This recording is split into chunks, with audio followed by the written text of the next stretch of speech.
Hiši kulture v Pivki se predstavljam z razstavo z naslovom Vmes.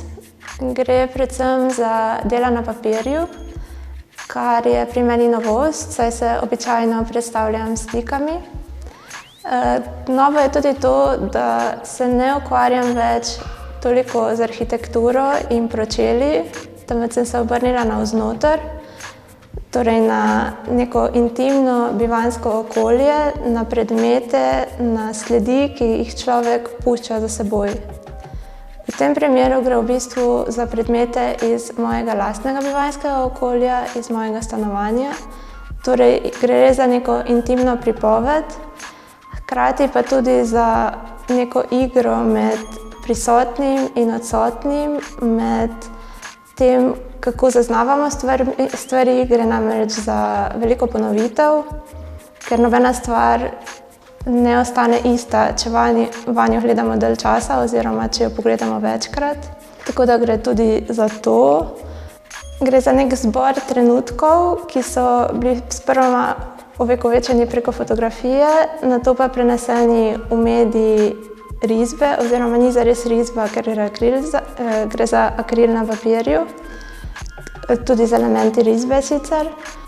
Gre v bistvu za predmete, ki jih običajno spregledamo, vendar po mojem so zelo pomembni, ker v bistvu sestavljajo neko okolje, ki ga dojemamo kot domačega, ki si ga poustvarimo po lastni osebnosti v bistvu. Saj se vedno v domačem domu obkrožamo s predmeti, ki nam v bistvu govorijo o udobju in domačnosti.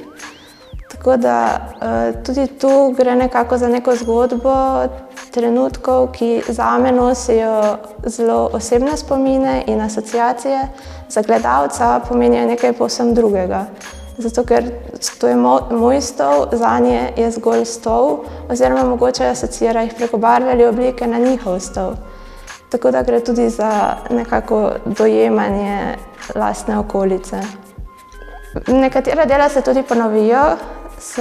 Tukaj imamo dva primera, eden je za mano, eden je v drugi sobi, in sicer recimo v tem primeru za mano gre za izsek stene v mojem ateljeju, na katerem sem imela zalepljene fotokopije starih mojstrov. In preko tega najprej sem naslikala eno, vendar se mi nekatere stvari niso povsem poklopile, zdaj sem naredila še eno in nato še eno, in vsakič v bistvu kljub temu, da so enake, niso povsem enake, zato ker ko gledaš neko stvar ponovno, vidiš stvari malo drugače, kot si jih videl prej. Tako da tudi določene stvari izpustiš, določene dodaš, tako da malo gre za to igro s časom, malo pa za igro videti in gledati v bistvu.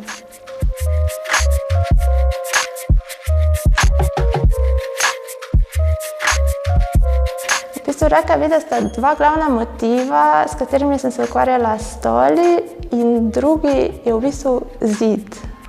Zato ker imam vedno, sploh v ateljeju, po zidu polepljene stvari, ki so mi takrat v inspiracijo, oziroma ne vem, ali so iz razglednice iz muzejev, ali so printi. In z teh stvari vedno naredim po zidu kompozicije, ki se mi vedno potem zdijo zanimive in jih ponavadi fotografiram.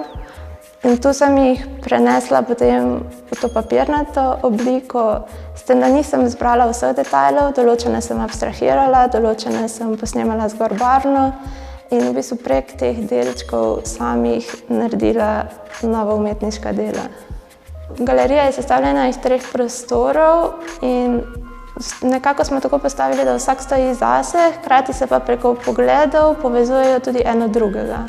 V prvem prostoru, ki je najmanjši, so postavljena dela s temi majhnimi elementi, torej te stvari, ki so na zidu.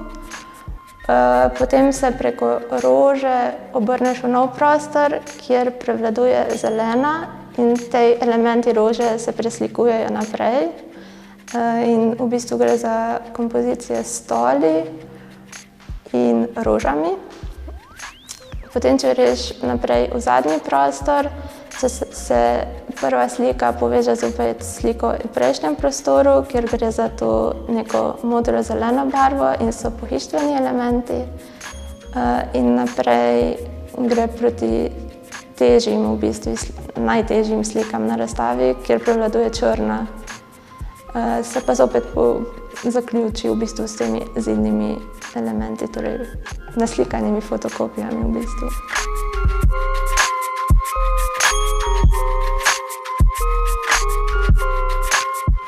Gotovo je glavna barva vseh mojih del bela. Zdaj, ali gre za samo barvo, ali gre za v bistvu barvo materiala, ali barvo, kot je recimo akril ali flomaster ali podobno. Vedno se celoten motiv osredotoča na to belo. V tem primeru je to še posebej izrazito, gre za belo papirja, ki v večini del v bistvu prevzame večino slikovnega polja oziroma ostane bela, kot je bila v začetku, in so ji samo dodane stvari. Ohranja se tudi ploskovitost, ne glede na to, kaj je sam motiv. Bela v bistvu se mi zdi, da po eni strani dopušča gledalcu, da dopolni slikovno površino s svojimi idejami, hkrati omogoča to ploskovitost, tudi seveda pušča veliko svetlobe, se nekako zlije steno, dovoljuje to odprtost same podobe in je v bistvu z veliko beline ne moreš nikoli zasičiti same slikovne površine. Tako da vedno me zanima ta igra, koliko bele lahko pustiš v samem delu, pa je še vedno razumljivo gledalcu.